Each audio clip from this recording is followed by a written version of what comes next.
All right, YouTube, what is going on? It is Zaya here from Zaya&TheSteelers, welcoming you back to another episode of Zaya&The Steelers. This episode, we are a bit back down to earth. We are a bit more relaxed than we were the last time I recorded an episode, or the last time I uploaded a video, because, it's been some days. Some days have passed since the 49ers absolutely spanked us week one. Let me get these prerequisites out of the way. If you are a Steelers fan or you enjoy NFL content in general, be sure to hit that subscribe button if you enjoy this video and you want to stick around and catch further episodes of this podcast / other videos. But yeah, we're still going to talk about the 49ers game. We got to talk about Matt Canada. Again, we always got to talk about Matt Canada. We got to talk about Mike Tomlin. We got to talk about Kenny Pickett. We got to talk about we got to talk about injuries. We got to talk about a lot of things, and none of them are positive. And really, I feel like every episode has been a bunch of positive things up until the last video, for the podcast, up until this podcast, it's all been positive. But yeah, now we're cooked. Now we're 0-1 facing adversity. Kenny Pickett stinks. Everybody stinks. So without further ado, let's get right into it. So I wanted to start this off by going to the comments of my most recent video, because this is the post-game reaction, pretty much just 20 minutes, even less than that, then the game was over. So this was immediately after, and all these comments are going to be immediately after. So coming from a Steelers fan, last season they had games where they struggled to put up points and they gave up a lot of points. Today was the same. Shout out to User. Too much talent on this team for this to happen. Shout out to Lone Wolf. Facts. Only silver lining about this game is the Bengals fans can't get on us. Facts, kinda. But I mean, the Bengals, we're not worried about the Bengals. Who cares about them? Every time I tuned into this game, the 49ers had the ball. That's so crazy. The Steelers have needed a new coaching regime for a decade. But in the preseason, the Steelers played their starters every game. But in the preseason, Steelers played their starters every game of preseason and dominated. We did do that. It did not matter week one. Steelers need a complete overhaul on the coaching staff. Tomlin included. We need an offensive-minded coach. Tomlin is not coaching them up. He is too busy being manager and friend rather than coach and leader. Kenny Pickett played poorly. The O-line was supposed to be our strong point and yet looked overmatched at every position. This is all on Tomlin. He needs to be fired. It is the only way to turn the team around. This is typical Tomlin, and everyone's afraid to say it. Steelers needed a spark. Kenny was flat out awful in this game. Nobody else deserves criticisms right now. Take that jersey off. Nah, JK, I just hate Pickett right now. GP has a right to be frustrated. Bang, bang, Niners Nation. A Niners fan made their way over here. We got a sad face, and then we got another typical Steeler letdown Tomlin era. Always start sluggish, poorly prepared. I cannot read. Poorly prepared and seemingly lost. That's coaching. Terrible display. And then, shout out to Taven, shout out to Cedric, shout out to my dad for the sad faces. There's a bunch of sad faces out here. And we got some laughing faces too. There's a lot of sad faces, a lot of laughing faces, but based on my comments and based on the X/Twitter gripes, so I actually want to hold off on that tweet. I want to give my take on this situation. Also, we fixed the episode thing. I apologize if that was bugging you. Thank God I found it now. I would have been really upset. But yeah, I want to give my take on kind of these comments and kind of the overall talking points of Twitter and whatnot, Steelers Nation. Mike Tomlin is a very complicated situation, isn't he? Mike Tomlin is a fantastic coach. Mike Tomlin, I maybe should hold off on that given the comments, but I think Mike Tomlin is a great coach. I think Mike Tomlin definitely has his points. Mike Tomlin does things for a team other coaches can't do. But that isn't, without criticisms, and that isn't without, I don't want to say age, because Mike Tomlin's still relatively young.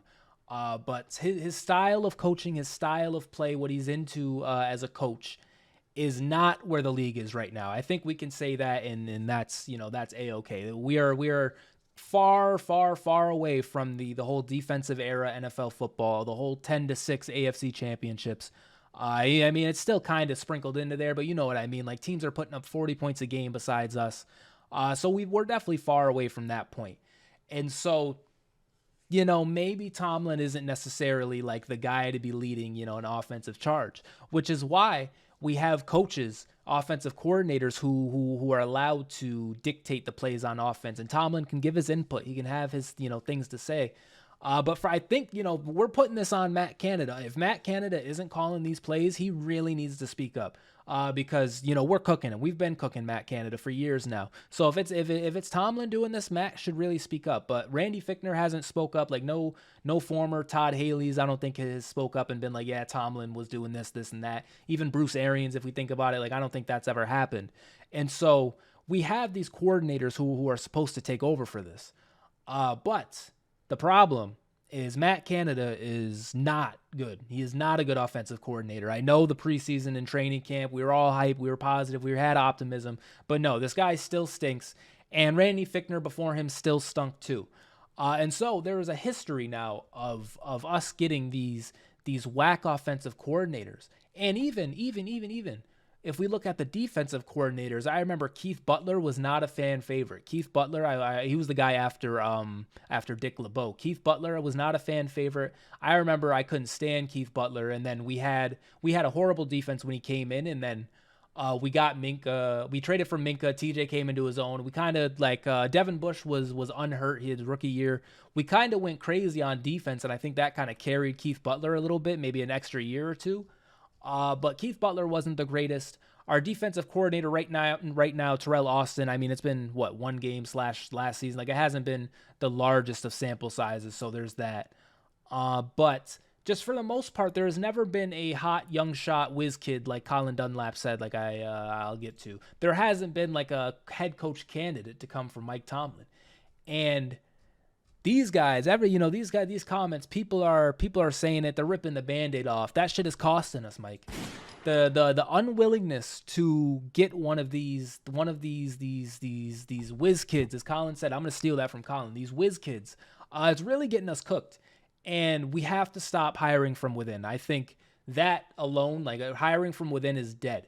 Omar Khan, our GM, if he has any say, any input, which I'm sure he does, if he can make that kind of change, like we cannot hire from within when we inevitably get rid of Matt Canada at the end of this season or in the middle of this season, because we are not re-signing Matt Canada. Let me tell you, let me get a gunshot for that. I said it last year, and then the Steelers, typical Steelers, typical great organization, we're just going to let the contract ride out. But unless we go 15-1 from this point, win the Super Bowl and average 35 points per game, no matter what happens, Matt Canada is gone at the end of this year. And so after that, when Matt Canada is gone and it is time to get a new offensive coordinator, we cannot hire from within the organization. It can't happen, Mike. And to be honest, I know he's the coach and so he has the say. But to be honest, if we want to rip the Band-Aid off even further, maybe Mike Tomlin should have even lesser of a choice in the matter of who the coach is. Now, he has to have a little bit of input. 1, because of his stature in the league. 2, because it's Mike Tomlin. And 3, because he's the coach and they actually have to work together. So, of course, Mike has to have, some input. But as far as lead scout or whatever, as far as fucking picking them out, hand picking them, like, no, that can't happen anymore because we don't have a good track record. Mike, you don't have a good track record of it, brother. It just is what it is.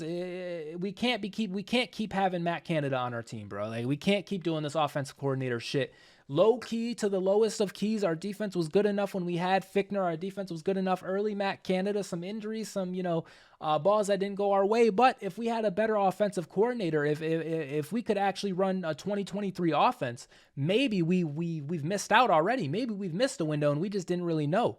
To me, I don't think there has ever been a point since 2018. Maybe I don't think there's been a point where like really we were a preseason favorite to win and like had a real shot to win. Maybe 2020 when we went undefeated 11-0, maybe, but you guys know how that season was, right? You remember we were like literally the worst undefeated team and we were just like scraping by a game somehow. Matt Canada 11-0, that was his first season, I believe. So yeah, I mean that was a thing, but I really don't think we've been this perennial favorite to get to the Super Bowl. And so with that said, like we gotta get a new guy, man, because I'm tired of missing out on these opportunities. We've wasted so many years of TJ Watt. We've wasted so many years of Minka. Cam Hayward, he's hurt, and who knows what's gonna happen with Cam. Hopefully he can come back and hopefully he's still, available for next season and seasons forward. But I mean, shit, if that's it, we've wasted Cam. Cam no ring.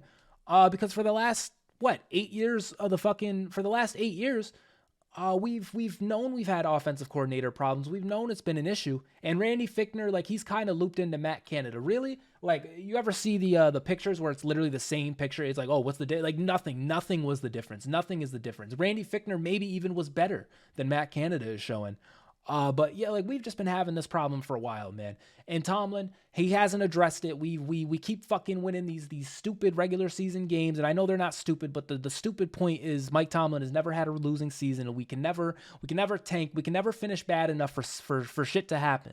And so, whatever we finish, we cannot go into the season with Matt Canada as our offensive coordinator. I'm gonna get to some plays. Later on from the game. To really kind of, not even plays too, but also just like stats that I found to further explain this Matt Canada point. But I mean, you guys know Matt Canada is just horrible. And if I didn't spend all of last season yelling about this guy, maybe I would be a little more animated about it. But are we really, if you see a Steelers video uploaded in 2023 and they're like screaming about Matt Canada, is this, is it legit? Like, haven't we done this 100 million times? I don't know what I'm supposed to do right now. Canada stinks, but the overall bigger point is now Canada is so bad, and we've yelled about Canada for so long that now we have to loop-de-loop Saturn rings around Canada and go to Tomlin, because Mike, brother, like, we've known he's a problem. We knew he was a problem last year. We knew he was a problem the year before that. And granted, the 49, and this is what kills me, man. There's always this asterisk with the Steelers. There's always, but we finished 9-8, but we finished above 500. But teams, we haven't had a number one pick since 1975 because we're so good. There's always this asterisk with this team. And today, it is the fact that we played the 49ers and Kenny Pickett didn't look the best. However, take away both of those points. Kenny Pickett plays great, and we're not playing the 49ers. We know that our offense sucks. Why are we dancing around it? Why do we fucking hide it with this? We had a winning season again, and we get to keep these same coaches knowing damn well that they stink. We know Matt Canada stinks, and I got to get off Matt Canada because I'm going to get worked up again, but we know Matt Canada stinks. Tomlin, what is going on? Tomlin, what happened? Listen, I need an explanation. We've blamed Matt Canada, we've blamed Kenny, but even on the defensive level, like, we weren't even close to ready for the 49ers. Even when we got decisions like Dan Moore, the worst graded offensive tackle, Dan Moore, somebody else we told you was bad. We knew DJ Moore. We knew what's his name? Derek Moore. Why can't I think of his name? Dan Moore. I just had a blank. But Dan Moore, we knew Dan Moore was bad, So I don't know what we were thinking. Broderick Jones needs time, I guess. Number 14 pick. All right, maybe our number 32 pick will play a lot. Nope, because the game didn't dictate it. That was Mike Tomlin's response as to why Joey Porter Jr. didn't play enough the game. We had a plan to get him in there early, but as the game went, we couldn't really sub him in because we were getting fucking spanked, and we couldn't have used, another corner out there, I guess. So our two top picks, they're not playing. Amazing decisions. Broderick Jones, if he really needed it, I don't know. But Dan Moore is horrible too. Dan Moore, I'm sorry. But you've gotten praise throughout the offseason. And so I really hope this isn't too personal. But Dan Moore is bad. And we've known Dan Moore has been bad. And once again, the worst graded offensive tackle going against the best D-line. I'll give Dan Moore this caveat. Like, it is the best D-line as to why. Maybe second best behind the Eagles, but you know what I mean. And that's why he played, because Broderick Jones, that literally would have been his first game. And so I guess, you don't want to throw Broderick Jones into that. But holy shit, man. And then you got Joey Porter Jr. not playing. Like, what is going on? And we're even a team who, well, why did we play all these preseason games? Like, I get Kenny is not exactly proven. But a lot of these starters on defense, like, did we get a false sense of confidence? Like, there is no way we can play all these games and then get smacked in the mouth. Like, I think what happened was we were feeling ourselves, and we got smoked. On top of that, the 49ers are nasty. They have literally no salary cap. They have every good defensive player ever. Fred Warner, who I mentioned in the preview video, played even better than I thought. I don't know why we didn't draft Fred Warner. I don't know what pick he was, but whoever we picked, unless it was like, what was it, Naj? Was it that year? Like, I don't know who we took ahead of Fred Warner, but silly decision by us. if he was even there to get. I really don't know. But, we need Fred Warner. Fred Warner, come be a Pittsburgh Steeler. So yeah, we got smacked in the mouth. Tomlin, there's so many questions. Tomlin, why can't we just have a losing season, bro? Like, I know we're not trying to lose, but like, what is with that? Why do you need to have a winning season, Mike, if we're not going to fucking be good, if you're not going to fire your coaches? Like, what's going on, man? But really, I love Mike Tomlin. This is just kind of, answering to the people. To be honest, where nothing's going to happen with Mike Tomlin. Like, unless Omar Khan has, pause. But unless Omar Khan has like the biggest balls ever, and he goes to Rooney himself, like, yo, Mike gotta go. Like, unless he's willing to do that, which would have to happen, unless he's willing to do that, then we're not gonna get rid of Tomlin. It just is what it is. But we can recognize the flaws, and the flaws are definitely there. And a lot of people have been saying these flaws for a while now. And, maybe now that we got smacked in the mouth, maybe now more people will take it seriously. Maybe people will be more fed up. And maybe if he doesn't change, maybe the get rid of Tomlin 2 crowd will get even higher. Although that has been a crowd that has been a thing for a while.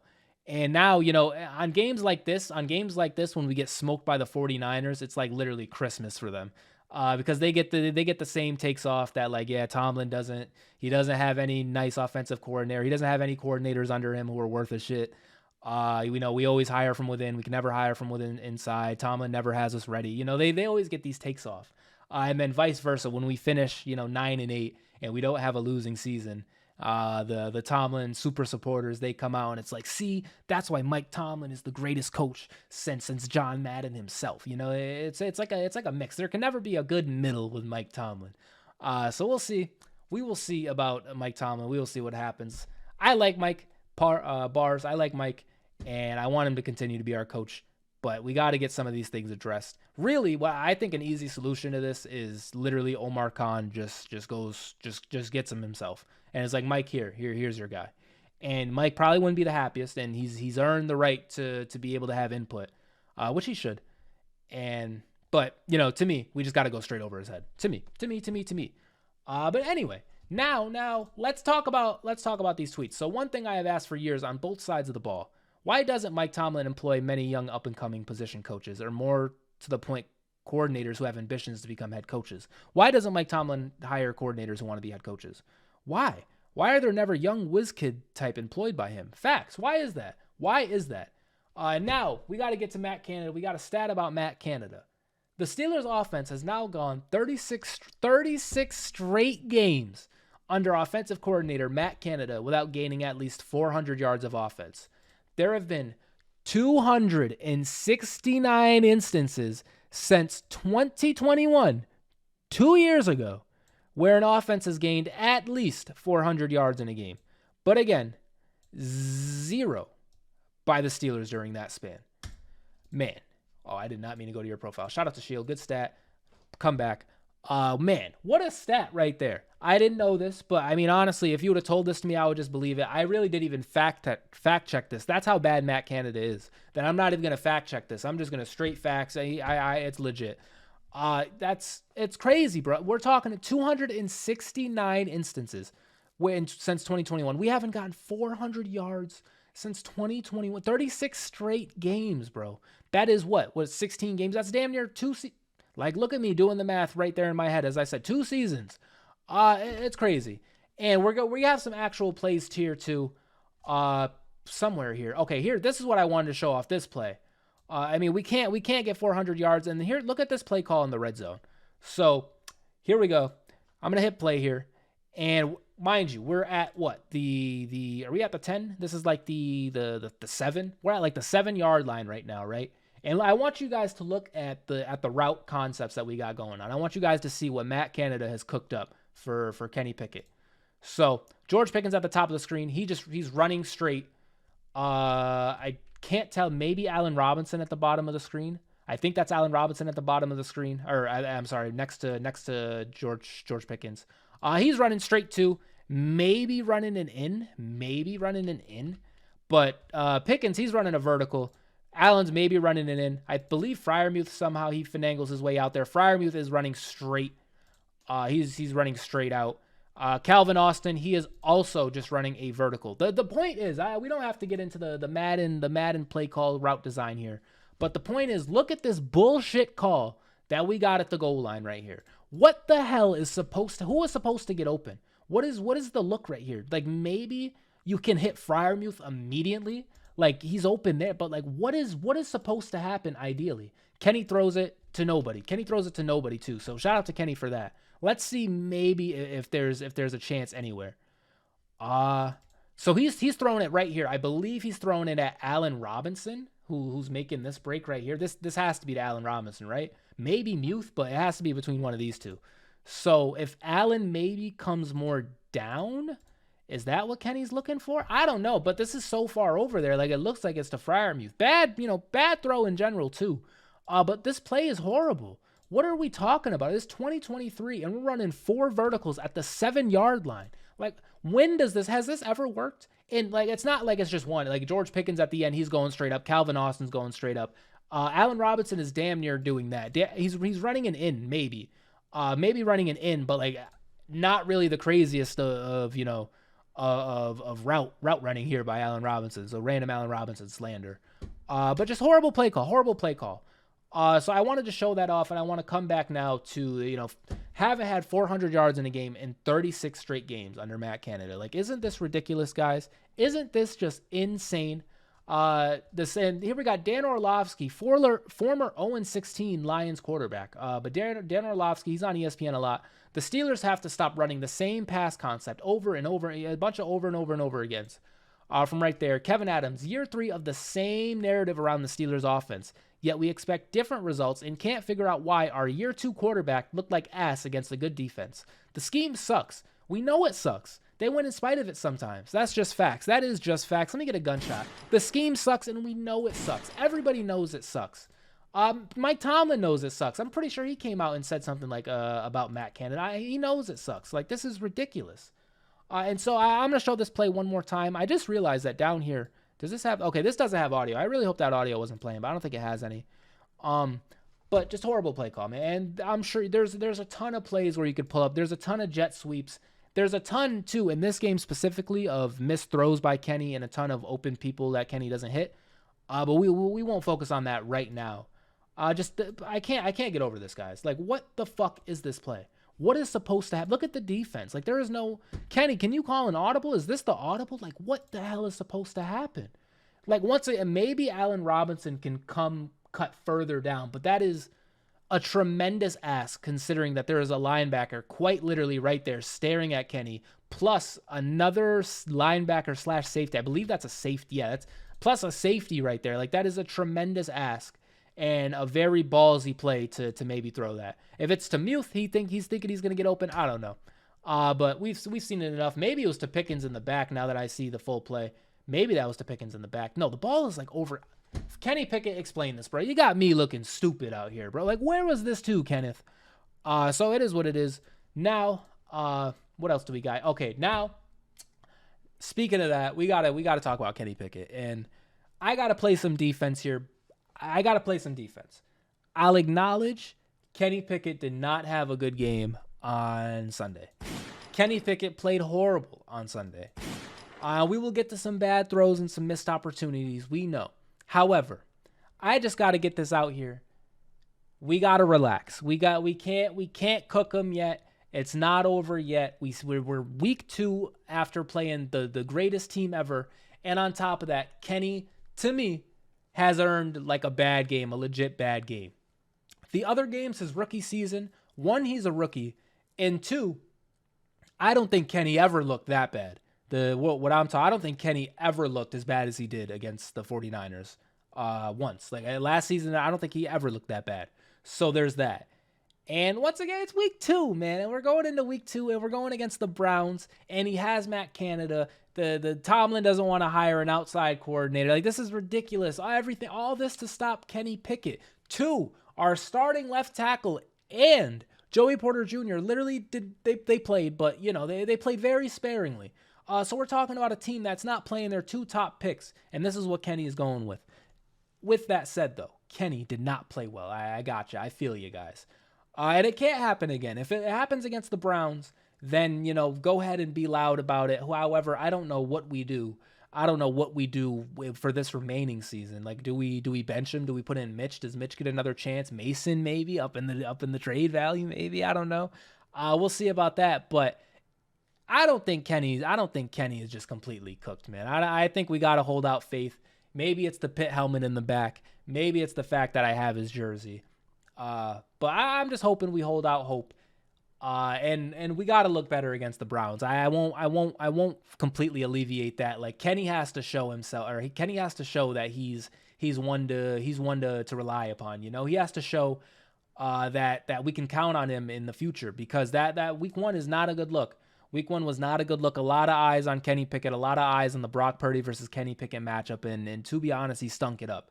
And we want to play in marquee games in the future. That's where we want our team to be. We want our team to be playing against the better teams. And that's got to happen in the playoffs. And so when we do, we can't afford to be looking this bad. So Kenny, you got to get it together, man. Go ahead and hit this with a play. We need to figure out what Kenny saw in this play. So we're just throwing it straight to the, there's nothing there. There's absolutely nothing there. There's a safety over the top. We saw that preseason play, fitting it in between the linebacker, between the safety. You remember that video? Like, we saw that. This was not that circumstance. This was a horrible decision by Kenny. Fred Warner, look at Fred Warner in coverage. Let me just what if we had Fred Warner, guys? Look at him. He's 20 yards down the field, and that's just it's Connor Hayward, not the craziest of receivers out there, but still, we've seen Cole Holcomb and Layden Roberts play okay, I guess, but in coverage, just not the greatest thing. And Kenny, what's going on, man? Shout out to Fred Warner. This was a bad play. Low key, maybe could have, I get, they reacted, but let's see, when did they go out? When did they move? He flinches right there. Jaylen Warren is already, far away from Kenny at this point, but maybe could have snuck a draw in there. I forget the down. But once again, we got to show this. So just a horrible decision here for the Kenny Pickett haters, for the people who hate Kenny. Here you go. Just a horrible decision right here. I wanted to show off this picture next. Kenny Pickett threw this ball to covered wide receivers in the end zone and completely missed Najee Harris wide open. This to me is, I don't know, maybe this play call is horrible too. But I mean, this isn't Matt Canada's fault. This isn't anybody's fault. The play is probably not meant for Naj. Shout out to that mouse right here. I'm overlapping his mouse. The play is probably not meant for Naj. But this probably didn't work. And Naj is wide open here. The first down's right here. I don't know how this, I don't know when in the game this was, but could have hit Naj. There was a couple of instances last year too of Kenny kind of just missing people. That has been a thing for a little bit. Kenny has to get better at seeing the whole field. We have to maybe look off the, after the first read, maybe, go to the second, third, do something, man. Kenny, I'm fighting for you. I'm fighting for my life in these comments, bro. People are out on you, man.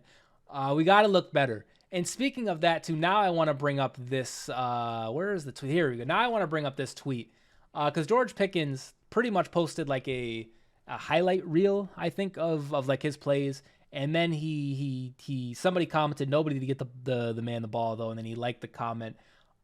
He came out and said he accidentally liked it or something like that. Really? It's not that, I'm not going to put it out there. I'm not going to go too hard about it, but I'm just adding this in to say there maybe is some questions with Kenny. And if that's not about Kenny, then there is 100%, without a doubt, some questions about Matt Canada from the players themselves. The players themselves are not, they can't be happy with the play calling, man. They cannot be happy with it. Chase Claypool, he's having a hell of a time on the Bears. Chase Claypool even came out and, he said the Steelers, they underutilize him. This has happened. And so, maybe he's talking about Kenny. Maybe he's talking about Matt Canada. Should George Pickens be liking comments like this on his George Pickens account and not maybe a burner account? No. Did he accidentally get caught? Yeah. It happens, whatever. George Pickens, listen, we'll talk about this too. We'll talk about the injuries. George Pickens is a dog, man. I'm tired of us not throwing the ball to George Pickens. Whether it's Matt Canada's fault, whether it's Mike Tomlin's fault, whether it's Deontay's fault because he's so good, whether it's Kenny's fault, whether it's Big Ben's fault and he's not even playing, whoever's fault it is, needs to stop. We have to throw George Pickens the ball. I can't even believe that I still have to, at 2 a.m, I have to be yelling about this, but throw George Pickens the ball, please. I'm begging you guys. Throw George Pickens the ball. Kenny, Deontay, we'll talk about injuries. I believe I have an injury post here. Yeah, Deontay is going to be out Allen Robinson, our next highest receiver, Calvin Austin. We got no one else to throw to but George Pickens. Nobody to get that man the ball. Find someone to get George Pickens the ball. To me, that's my take on it. I really don't think that's a hot take. Whatever it takes to get George Pickens the ball. Because if Kenny, accuracy was never an issue in year one with Kenny. It was never an issue with his accuracy year one. But if it is this issue that we have to deal with this year, don't you think George Pickens has a better chance to maybe bail out Kenny Pickett on a bad throw? Don't you think he has a chance to do that? Like, I just don't understand why we're throwing fucking bubble screens all day and not throwing the ball to George Pickens. It's pissing me off. We'll run 10 jet sweeps and George Pickens can't even get 10 targets. It's crazy. And we're in a blowout game. And I think he ended up with, a final stat line of maybe like 50 yards or something and a bunch of targets. But in a blowout game, like we weren't throwing to George Pickens enough for me. If you watch the game, I don't have the exact stats in the video to prove it. But if you watch the game, George Pickens didn't get the ball enough. If you watched any of last season, George Pickens didn't get the ball enough. And so I'm excusing this like comment. Call me Mike Tomlin, player friendly. I'm excusing this like comment because it's like, bruh, we got Garrett Wilson getting 17 Instagram posts a day. And George Pickens, to me, is better than him. I'll say it. George Pickens is better. We got a whole Pickensburg account. Shout out to Pickensburg out there. We got a whole account named after him. George Pickens better. So we got to get him the ball so that way I don't look like a fool. So that way Pickensburg doesn't look like a fool for having these takes. George Pickens is like that. Throw him the ball, man. Please throw him the ball. The last thing I want to talk about with this 49ers game is this quote from Trent Williams. He's an offensive tackle for the 49ers. This is what he had to say. At one point, Williams said, "You just kind of wanted the Steelers to get a first down. There were all those 3 and outs, and we kind of needed a break." Like, are you fucking kidding me? We needed a break. Mike Tomlin. They needed a break, brother. Send Matt Canada to the shadow realm. Stop. Listen to me. And here I am wishing for someone to lose their job, but it's really not that deep. This is a sports thing. To me, there is no reason we should even still have Matt Canada to this point. We shouldn't have had him to begin the season, but if we were going to keep him, sure, you fire Matt Canada after that game. You do. To me, Kenny, he played horrible too, so he has that excuse. Canada, he can use that excuse at his next job interview because to me, he should have been gone. We had nothing. We had absolutely nothing for the 49ers. Whether Kenny hit his passes or not, we were throwing 2-yard fucking bubble screens all day. And the offensive line, I didn't bring up that, but the offensive line, they played horrible too. So, maybe you got to take that to your job interview. Look at these. Look at red and yellow. Look at this. We fucking stink, bro. We stink. Isaac Semaleo, 54 pass block rating. Mason Cole, 27. Dan Moore, 22. James Daniels, 20. Chakuma Okorafor, best at 65. Run blocking, 51, 47, 38, 59, 82. Shout out to James Daniels, 82 out there. But we got all these things working against us. And still, I do not care. Matt Canada, maybe I'm wrong about this. Maybe we're all wrong about this. But Matt Canada has to go. Offensive line, you have to play better. However, we are playing the 49ers, and their D-line is great. And we completely abandoned the run. And Kenny Pickett wasn't hitting shit anyway. Like, I don't know. I'm not going to completely kill the offensive line on this day. But yeah, overall point, we got to get back to this. Like, the offensive tackle was literally asking for a break. Like, he wanted us to get a first down because he was so tired, man. Like, this is just unbelievable. And this is the shit that they get off.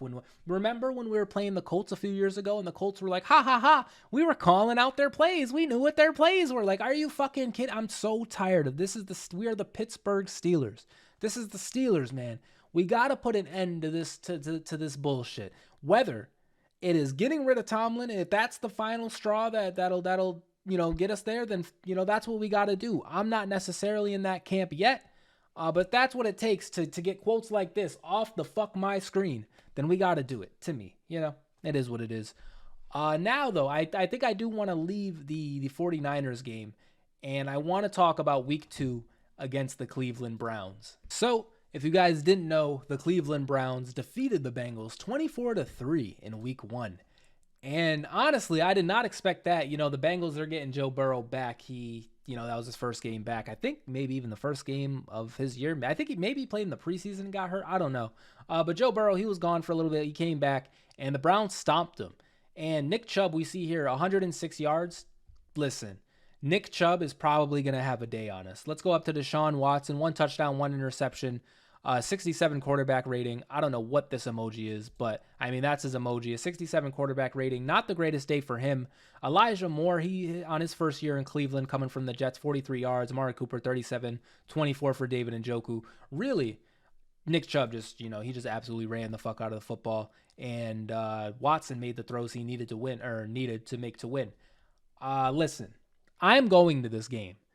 If you want me to sit here and be like, maybe the Browns, they got such a spooky team, maybe we shouldn't be no, there is no way I'm doing that. This is not Deshaun Watson's not fully back. If we can stop Nick Chubb, granted, they played great on defense. Myles Garrett, we know him versus Dan Moore, although Dan Moore locked him up that one time. Maybe that's not going to be the greatest thing. Maybe the Browns defense is something to write home about, especially if our offense isn't going to be the greatest of things. But I really do like our chances in this, especially because we just got smoked. And, we have to win. We're in a must-win point, I think, already. We're already in a must-win point. I'm going to go ahead and zoom this in because I realize it's probably pretty far on the screen for you guys. But we're already at a must-win point, not even as a team as a whole, but Kenny Pickett, for example, who maybe had a concussion. I forgot if I brought that up, but have you guys seen the whole Kenny Pickett maybe had a concussion take? Maybe that's the case. Who knows? But Kenny Pickett, he's fighting for his life. A lot of people are out on him. A lot of people are writing him off. He did not play well at all against the 49ers, and he knows that. We got to have a bounce-back game, man. And once I mentioned Deshaun Watson, he's not playing the best. This is going to be a completely different offense for our defense to be playing. The 49ers, they got absolutely stomped, or the 49ers, they absolutely stomped us with McCaffrey and Deebo Samuel and Brandon, Jerry Rice, Ayuk. They completely stomped us. And so I don't think the Browns have that. They have maybe the capabilities of that, with Amari Cooper, Elijah Moore, and Deshaun Watson. But Deshaun hasn't been hitting, man. I don't know. And so with that said, I think we have our defense has a chance to definitely get some pride back. And then our offense, I shouldn't do this. Maybe I should just give up hope on our offense, but we have to. Matt Canada, if you are ever going to coach again, brother, we have to win this game, especially because I'm going to the game and I am 1-0 undefeated when I go to games at Heinz Field, or Creasier, whatever you want to call it. I'm undefeated. We got to keep that going. And I think the Browns maybe are going to be feeling themselves a little too much after this Bengals win, and then couple that with us getting stomped out. Maybe they, are underestimating us. I think maybe that'll come into play. And if it doesn't, if it doesn't, then there's three things that are going to happen. There's three things that are going to happen in this game. That could happen in this game. One is, it's literally the worst fucking game you've ever seen in your life, and it'll be 10-6 because our offense is horrible and the Browns are the Browns, right? That could happen. Two, the Browns, maybe they could just smoke us, bro. Maybe they could just absolutely fucking crank us because we cannot score on offense at all. Or three, that's it. That's the only thing that can happen. There's two things that can happen. Either it's going to be a great game and Cleveland or not a great game, but a horrible defensive fucking boring snooze fest.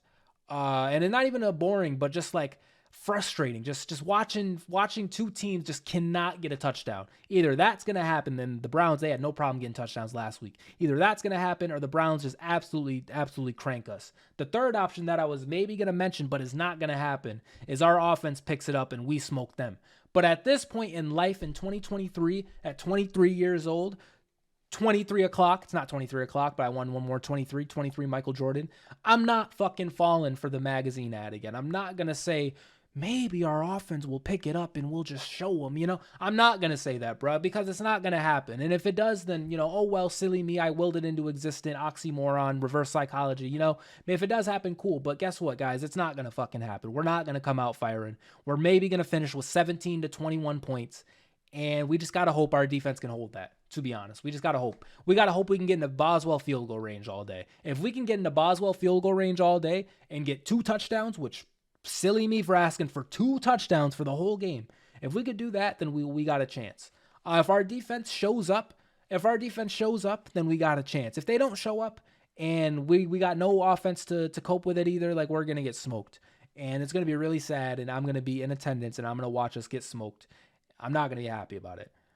So, there's that. We'll see what happens. Also, one last point, too, about this game. the 49ers, their fans showed up and smoked us, bro. Like, what? Steelers fans, what are we doing? Like, I'm sorry. Like, do I got to be the one to do this? Steelers fans, like, leave that for the Miami. Leave that for fucking the whack fans, bro. We cannot be getting out fanned at home. Like, that can't happen. We do that to other teams. Like, I don't know, the people in Pittsburgh, this is your guys' fault, because Steelers Nation around the world, I'm traveling to the game. I'm going to Pittsburgh for the game. Like, us around the world, we do our part. The people in Pittsburgh, why don't you go to a fucking game? How about that? How about we do that instead of having the 49ers red all over the place? How about we stay and finish the game like an adult? How about we don't just fucking leave? I know that we got to get out of the traffic and all these excuses. You paid $2 million for these tickets, and you're just leaving the 49ers fans to get off chance at our feet. Can't happen again. Do not let it happen again. I will be there, and I had to come to this next day. I will be there next week. We are not, and no matter what, we are staying. We are staying, and we are seeing it through, because that's what Steelers fans do. That's what fans do. Pittsburgh fans, come on, guys. And you know what? This stems too back to the day before. If you guys watch Pitt, we fucking left that game too. They did overshots of the field, bro. That game was a blowout, I get it. But they did overshots of the field. It looks like an XFL game. It looked like an AAF freaking COVID year 2020, no fans in the stadium year kind of game. And this is a University of Pittsburgh fans. Guys, can't happen. Cannot happen. So I'm sorry I had to get it off. Sorry it has to be me. Sorry to put you in timeout, Pittsburgh. People in Pittsburgh. I'm sorry to do this to you. But, we got to show up for our team. I'm expecting a packed house. I'm expecting black and yellow and gold. And the Cleveland fans, Cleveland's right there. I'm sure there are going to be a lot of Browns fans, especially. They're feeling themselves. They won. We stink. They're feeling themselves. They think it's going to be a good game. That's why, Steelers fans, we got to show up because they're showing up. That's all I got to say. If I look around and there's more Browns fans than Steelers fans, I'm going to get on this podcast next time, and I don't know. We're just going to yell about that the whole time. The whole episode is going to be about that because it can't happen. It was embarrassing. It was embarrassing watching it throughout the game while we're getting cooked too at the same time. It was embarrassing seeing our fans just dipping like that. It was crazy, bruh. Never have I seen Steelers fans doing that to the degree it was. I get it was a blowout, but we're talking about week 1 tickets. I know you spent bread on that. Like, it was so ridiculous. It was so ridiculous. I'm still talking about it, man. Can't happen again. So that's my final point on the Browns game. Steelers fans, Pittsburgh people, let's show out. Let's show up. And Presley Harvin, taking you all the way back to the 49ers game. Presley Harvin, Mike Tomlin called you out. Apparently you didn't punt well enough. We've been getting off the Presley Harvin takes for a while now. Presley Harvin hasn't been good for a while now, but we've just kind of ignored it. Presley Harvin, please, let's pick it up, please. I understand you had to punt a lot in the 40. We probably, you were probably tired. I get it. But we took you with a draft pick. Can we not have Mike Tomlin calling you out in post-game interviews and stuff? Can we not do that? Can you not play, that bad? But shout out to you, Presley Harvin. I like you. Shout out to Boswell, too. Shout out to special teams as a whole, bruh. But I did have to mention that because, I thought that was kind of odd, too, honestly, that Mike Tomlin is, naming Presley Harvin as, we didn't punt well enough, and we gave them too good a field position. Presley Harvin, I got you, brother. The 49ers were going to fucking score either way, Mike. Way to do that to Presley Harvin. But it is true. We've needed, some better punts, so I guess, you take it. But Mike Tomlin, just a masterclass. Blaming Presley Harvin, man. We do need better punts. However, I don't think that was the reason why we lost. I think that is going to do it for this episode, though. We are winding down. I'm finding some way to outro this. If you guys enjoyed, if you're still here to this point, I appreciate you watching for this entirety. I mentioned this actually in the episode, but it is 2 a.m. right now. I'm a little tired. Got work today and, the next day. So we got to get out of here. I don't know if this is going to be a Wednesday thing. Honestly, with the season started, I'm thinking it's going to be because I've tried uploading on Thursdays and not to just completely sell out and whatnot, but Thursdays are just not good days for the Zaya&TheSteelers YouTube channel. So we'll try out this Wednesday run. If it's horrible, maybe we'll move to Thursday. But I like it kind of in the middle of the week instead of because if I just did the post-game reaction and then instantly did, a Zaya&TheSteelers video, we wouldn't, have a set time to talk about things, for that whole week. If news happened, of course, I would make a video. But as far as expected finite, things that you're going to see weekly, I think it's good to space them out because you're going to always see a post-game reaction too. So, yeah, we'll see about the set day for this. Once again, if you guys enjoyed, be sure to hit that like button, hit that subscribe button, ring the bell, all that fun stuff. Go Steelers. We need a win against the Browns. It is a must-win game against the Browns. Matt Canada, you're done, brother. Mike Tomlin, fix it, brother. Kenny Pickett, fix it, brother. Presley Harvin, fix it, brother. One more thing before I get out of here. Cam Hayward, gone for like 8 weeks. I glanced over this tweet. Cam Hayward is gone for like 8 weeks. Deontay's gone for a little bit. That's rough. Cam, damn, I got to really talk about this. Cam, like, if that was it, bro, I know I mentioned it. Cam, if that was it, thank you, man. But I think he's going to come back in the season. We'll see if that matters. I shouldn't retire Cam. I'm getting out of here, guys. Peace out, and see you in the next video.